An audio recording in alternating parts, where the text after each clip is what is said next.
What if Grandmaster Yoda decided not to go into exile? That is our story for today. Hope you guys enjoy. And before we begin, this is just a quick warning, a little fan fiction warning. This is maybe the most fan fiction I've ever written. It gets a little wild, gets a little crazy, but hope you guys have fun.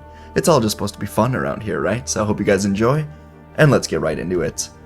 Our story begins on Polis Massa, as Grandmaster Yoda is meditating, feeling into the Force as he awaits the arrival of Obi-Wan Kenobi and Padme Amidala. Yoda has lost nearly everything. As Grandmaster, it was his responsibility to keep the Jedi Order intact. But instead, under his rule, he watched the rise of the Sith take root directly underneath him.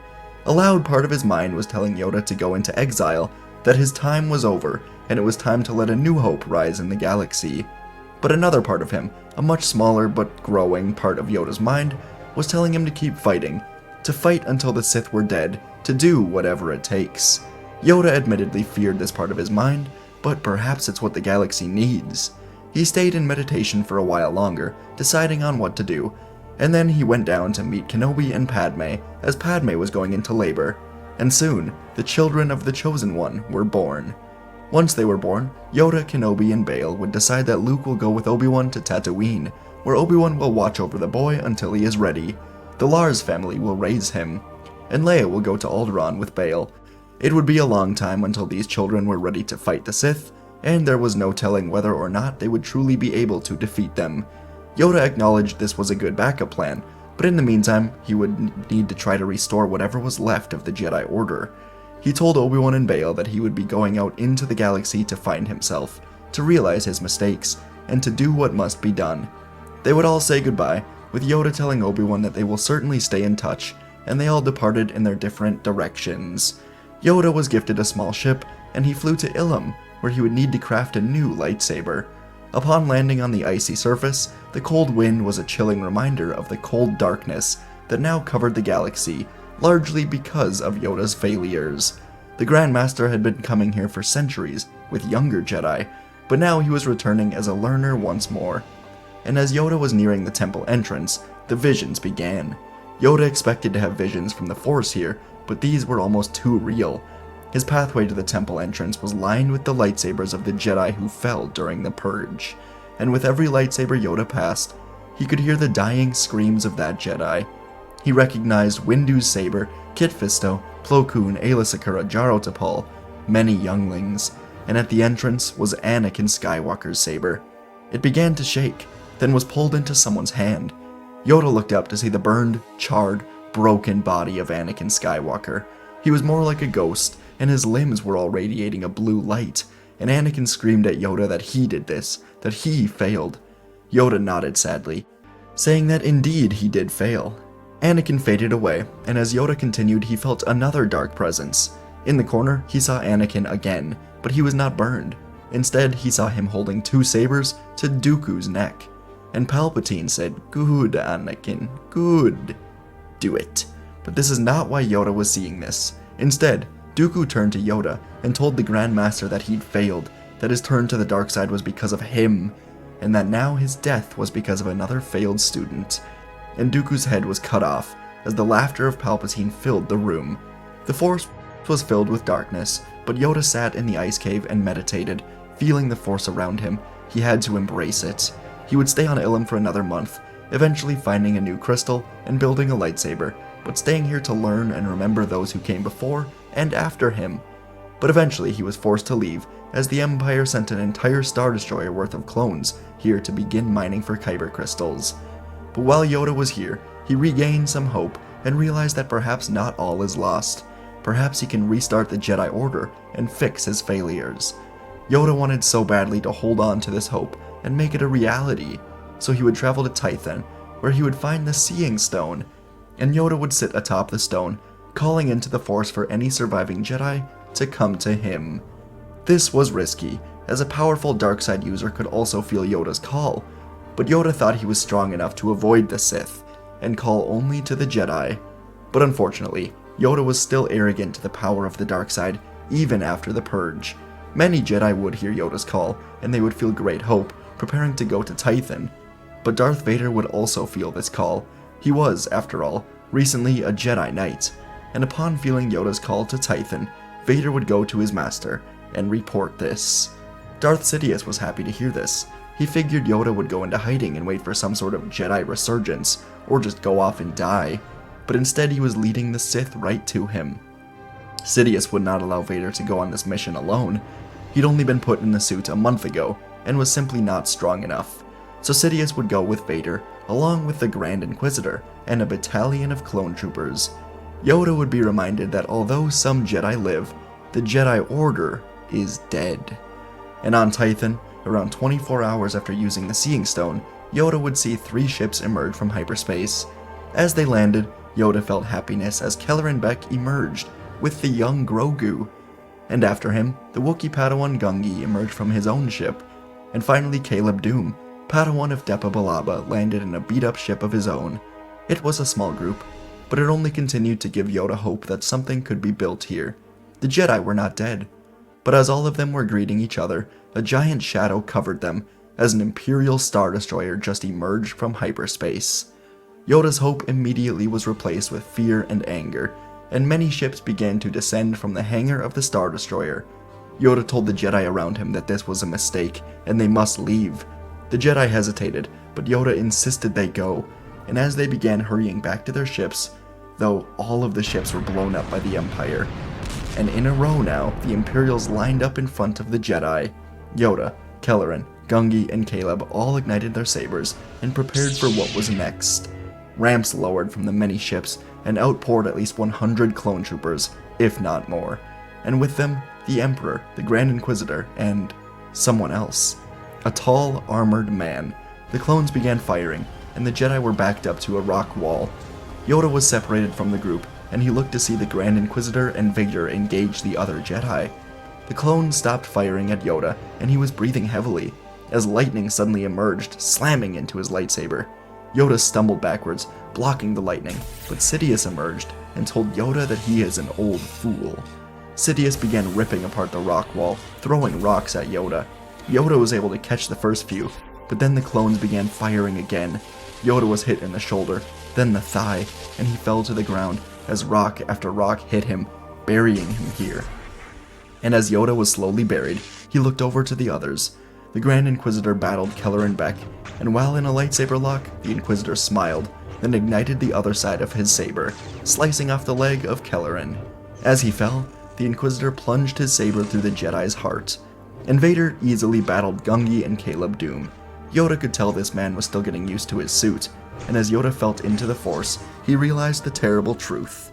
This was Anakin Skywalker, and Yoda watched Vader easily cut down Gungi, then lift Caleb with a Force choke, killing him, throwing his body over the wall.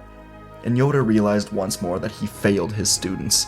He felt anger, fear, sadness rising up in him. He could not die like this. So as Sidious prepared to come kill him, Yoda blasted all of the rocks away, throwing them at the clones, then running up the rock wall, dodging blaster fire and lightning blasts, eventually reaching the top, finding his ship. He'd hid it away earlier just in case, and Yoda was able to escape as once more the laughter of the Emperor filled his ears. Yoda flew into space, breathing heavily. The dying screams of Gungi, Caleb, and Kelleran filled his head, along with the rest of the Jedi. An order of 10,000, completely obliterated by the Sith, and now they have Grogu as well. And Anakin was still alive, in the dark side. And while feeling all of these dark emotions, Yoda came to a realization. The light is not strong enough to defeat the Sith. The light side must grow more powerful, or else the galaxy will forever be shrouded in darkness. So Yoda went to perhaps the one planet the Sith would never be looking for him on, Moraband. During the Clone Wars, Yoda went to Moraband when learning about the Force, and the spirit of Darth Bane came to Yoda, asking if he was here to become his apprentice. Yoda refused to give Bane any attention, and so his spirit was thrown away once more. But now Yoda wondered if perhaps Bane could teach him something. Yoda wanted to combine his Jedi ways with the power to defeat the Sith, and maybe only a Sith could teach him how to do this. So Yoda would go to the Sith planet of Moraband. Last time he came here, the Sith knew that he was here, but this time, Yoda would give the Dark Spirits reason to keep his presence a secret. Upon his arrival, Yoda would walk to the Sith temple and find the tomb of Darth Bane. and within seconds, the tomb began to shake, and the spirit of Bane rose, asking Yoda why he returns. And Yoda said he is here to learn. For all his life, Yoda studied the Sith from ancient texts, but he'd never truly spoken to a Sith. Perhaps to beat them, he must understand them. Bane said this was very interesting, then said that Yoda's fear has prevented him from being able to stop the Sith. And Yoda said he does not fear the Sith. But Bane chuckled, then said the fear is of himself, and what he can become if he embraces this fear. Yoda realized this was true. He could have saved the Jedi on Tython. Heck, he could have defeated Sidious on Coruscant, but it would have turned him into something he never wanted to be. But Bane said this fear will continue to cost the lives of everyone in the galaxy. But he can teach Yoda to use this fear for good. Yoda considered it, and he accepted. Yoda didn't realize that he was falling into darkness, completely spiraling over the loss of his Jedi Order, and the helplessness that he felt over all of it. He decided that it was time for the Jedi to evolve, but he was surrounded by darkness. Even so, he committed himself to learning from Bane, thinking that he could never be infected by the dark side. He was Grandmaster Yoda. He defeated his darkness. He could embrace it a little, learn from it a little, and not fall into it, right? But perhaps he was wrong. The emotions from the fall of the Jedi opened Yoda to the dark side, and his training from the spirit of Bane would begin. Bane was happy with this, as once Yoda was strong enough in the dark side, perhaps he could help Bane to rise from the dead. So he taught Yoda, slowly pushing him into darkness, and Yoda would be here for the next 5 years, learning. During this 5-year period on the Sith planet, Yoda's journey would take a drastic turn, as he seeked to evolve the Jedi ways under the tutelage of Darth Bane. Initially motivated by a desire to understand the dark side and its influence, Yoda's intentions were noble, believing that only by confronting darkness could the darkness be defeated. However, as time passed and he dove deeper into the teachings of Bane, Yoda found himself gradually drawn towards the seductive power of the dark side. Under Bane's guidance, Yoda would undergo intense training unlike anything he'd experienced before. The training was rigorous, pushing Yoda to his physical, mental, emotional limits. Bane would challenge Yoda's beliefs, forcing him to confront his deepest fears, doubts, and desires. And through dark rituals, ancient Sith techniques, Yoda would learn to tap into his anger, his fear, and aggression. He would unlock abilities he never knew he possessed. It all became irresistible. Yoda knew it was wrong, but the voice in his head that he always kept hidden away was emerging, saying this was the only way to bring peace to the galaxy. And so as Yoda goes further into the teachings of Bane, his connection to the dark side would grow stronger. He became more attuned to its energies, wielding its power with a newfound confidence and skill, and Yoda's strength in the Force would soon reach unprecedented levels, surpassing Sidious and Vader. His mastery over lightsaber combat would become even quicker and more deadly, blending the elegance of the Jedi forms with the ruthless efficiency of the Sith techniques. Despite his increasing power, Yoda's journey was filled with conflict. He struggled to reconcile his commitment to the Jedi Code with the pull of the dark side, and as he embraced the darker emotions and the desires, Yoda began to question the nature of the Force and the role of the Jedi in the galaxy. Were they strong enough to do what was necessary? Ultimately, Yoda's training with Bane led him down a path of darkness that he would choose to embrace. And on one special day of his training, Yoda ventured deep into a dark side cave where he was confronted by himself. Well, himself before the Clone Wars. The hopeful, kind, caring Jedi Master. And the dark voice in Yoda's head whispered to him, saying that he must kill this weak version of himself, this weakness inside of him.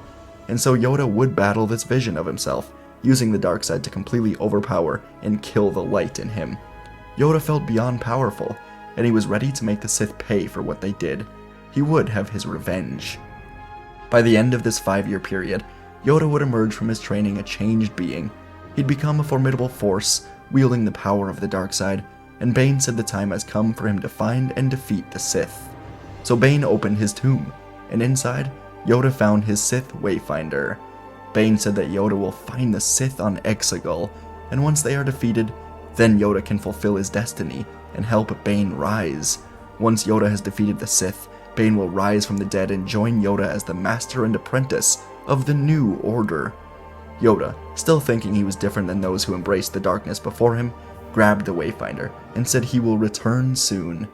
On Exegol, Sidious was showing Vader the beginning of his experiments with the Force. Sidious had sensed bits of betrayal within his apprentice, and so he brought Vader here to show him just how powerful he was. Sidious explained to Vader that he was simply the apprentice, while he was the master, with plans for his eternal life and his eternal empire. And Vader understood, saying that he will never again waver in his loyalty to being Sidious's apprentice. Sidious said this was good, and so he and Vader continued walking around the Sith planet. Cultists were hard at work all around them. But suddenly, Sidious stopped and had to pause where he stood. He felt something, a new, dark presence in the Force. Vader suddenly felt it too, and they turned to the entrance, where they saw a hooded figure, one that resembled Grandmaster Yoda. But he looked very different. His features were rotten, his flesh wrinkled, and he was more gray than green, and his eyes were yellow in the shadows. Sidious called out, asking who this was, and Yoda ignited a red lightsaber without saying a word. Sidious looked to Vader and told his apprentice to prove his loyalty. So Vader ignited his own red saber and began moving at Yoda, ready for a fight. But as Vader approached, he was suddenly frozen in place. Yoda reached out his hand, and with a wicked smile, he lifted Vader into the air, slamming him into the huge entrance, then slammed Vader into the floor in front of him. Yoda said he will have his revenge, snapped Vader's mask, crushed it in the air, and now Yoda looked into Anakin's eyes, the eyes of the man that slaughtered everything Yoda tried to build. Vader scrambled to his feet and reignited his saber. He had to kill Yoda, then find a replacement for his mask. But Yoda jumped at him and attacked with speed that Vader never could have imagined. Vader's suit simply didn't allow him to be quick enough, and Yoda cut through his arms, legs, chest, then kicked him to the ground. Yoda flipped and got into a lightsaber lock with Vader, laughing at his defeat, and Vader's lightsaber shattered. The kyber crystal went everywhere, blinding Vader, and Yoda lifted him into the air, closed his fist to break the rest of his suit and any bones that were still intact, then threw the lifeless body at Sidious. And as the body landed at Sidious's feet, the Sith Lord realized what this was. Yoda was gone, his power released into the dark side, a power that had been building for 900 years, while Sidious wasn't even 100. Yoda's centuries of experience made a joke out of Vader and Sidious. But still, Sidious ignited his lightsaber, as Yoda flipped at him and the two engaged in a duel. Sidious's ears were filled with the terrifying sounds of Yoda's dark laughter, as Yoda flipped off the wall, then cut through Sidious's saber. Sidious blasted lightning at Yoda, but he caught it and threw it back at Sidious, and the Sith Lord was blasted far away into a wall. As he was trying to get back up, Yoda used the Force to lift all of the vats of clones, the throne, whatever he could lift off the ground, and he threw all of it back in Sidious's face. Sidious was being crushed, and Yoda eventually stopped. Sidious was breathing heavily, he fell to his knees, and with a smile, Yoda flipped and cut his head off. He did it. The Sith were dead, and he could finally bring true peace to the galaxy with the New Order. And so Yoda would head back to Moraband, the dark side having infected him completely, and he intended to unleash Bane from his tomb, and he and his master would ensure that these Sith never return.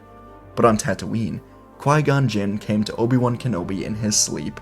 Obi-Wan was extremely surprised, as he'd given up on trying to find Qui-Gon a while ago, once he lost contact with Yoda.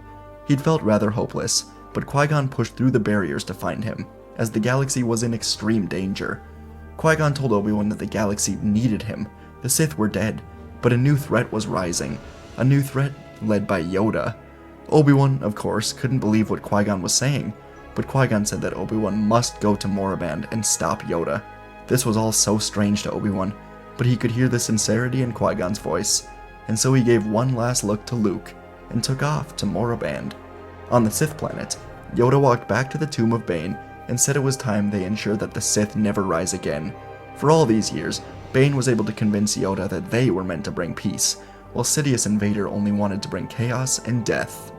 Yoda believed he was doing right by becoming this dark version of himself, but in reality he was very twisted, and he was almost gone, losing himself. But this is what he had to become in order to defeat the Sith. And now he began a ritual to help his master rise. As he was halfway through, the tomb began to tremble, but Yoda was stopped from a voice behind him. Obi-Wan Kenobi called out to Yoda, telling him this was enough. Yoda turned slowly and saw Obi-Wan, and inside Kenobi he saw the weakness of the Jedi of old. Yoda told Obi-Wan to leave or face the consequences, and Obi-Wan couldn't believe what he was seeing, but he yelled to Yoda that he could not allow him to continue, and he ignited his blue lightsaber. Yoda tilted his head, saying Kenobi could never defeat him, but Obi-Wan, through tears of confusion and sadness, said that he will do what he must. Yoda ignited his red saber and flew in the air at Obi-Wan. And as Yoda flew through the air, Obi-Wan took this opportunity. He threw his saber. Yoda dodged it, but Obi-Wan wanted him to dodge it, and Obi-Wan guided the saber with the Force, plunging it into the tomb of Bane. And Yoda slammed into Obi-Wan, stabbing his saber through Kenobi's gut, as Obi-Wan guided his thrown saber through the opened tomb of Bane, destroying it as best he could. Yoda realized what was happening, and with a scream, the tomb exploded, sending both of them flying backwards with a huge blast. Eventually, Yoda began to wake up and realize what happened. The official death of Bane's spirit also helped to push the dark infection out of Yoda, and he only felt great shame and disappointment for what he has become. He defeated the Sith, but in reality the Sith defeated him once more. He lost his Jedi Order, then lost himself, and became the very thing he wanted to destroy. And Yoda looked to Obi-Wan, now dead from the stab and then the explosion, and Yoda made a choice. Obi-Wan was the best of the Jedi, and so Yoda placed his hand on Obi-Wan's chest, giving his life force to Obi-Wan Kenobi. As Obi-Wan slowly began to wake up, revived from the dead, he saw Yoda. Not the Sith version of Yoda, the real Yoda. The light in his eyes had returned, and he thanked Obi-Wan for saving him. And with a soft smile, the old Grand Master fell dead, his body fading away. From here, Obi-Wan would return to Tatooine and soon be visited by Qui-Gon once more. Obi-Wan was to guide Luke into rebuilding the Jedi Order, and so he would. Over the next decade, Obi-Wan would tell the Lars that Vader and Sidious were dead, and he was able to train Luke without fear of the darkness, and so he was allowed to. And during this, the Empire would begin to crumble without Sidious, without Vader, without an Emperor. People would try to regain power for themselves, and it would crumble as the rebellion would take over, and a new order, a new republic would take over. And soon, Luke would become master to a new order of Jedi, while Leia would be made the new Supreme Chancellor of the building New Republic. Obi-Wan would always remember Yoda as a Jedi, not as the dark being he became after the fall of the Jedi. And he would teach Luke about the great Yoda, while the Sith would stay dead. And peace would be returned to the galaxy, not from Yoda and Bane, but from the compassion of Obi-Wan Kenobi. And folks, that is where our story ends today. Like I said at the beginning, fanfiction of all fanfictions, maybe just the most chaotic one I've done, perhaps. I don't know, I've done some crazy ones. If you want to see a crazy one, go check out What If Anakin Stayed on Mortis? That one was crazy. But I really wanted to emphasize that Yoda needed to go into exile. I think Yoda going into exile was the right decision. He failed. His time was over. You know, he was just supposed to wait until Luke was ready to be trained, basically. That was his destiny. I think it would have been a really, really bad idea for him to not go into exile, and I wanted to find a way to really embrace that. I could have gone full dark and just had him and Bane rule, but I don't know. Decided not to go that route. It would also, like, Bane's rise. Who knows if it's actually possible? That was a plot point that I just decided to go on. We saw Darth Bane in the Clone Wars for just a second, so I thought, hey, what if Yoda went back and got trained by him? Is it far-fetched? Heck yeah it is, but who cares? It was a lot of fun. So I hope you guys had fun as well. That's what it's all about at the end of the day. Thanks for watching. Appreciate you. Yeah, and I'll see you. Ooh, what'd you guys think of how Yoda defeated Vader and Sidious? I wanted to really emphasize again just that Sith Yoda with almost 1,000 years of experience would just kind of show up and destroy them pretty easily. So, again, thanks for watching, and I'll see you in the next video.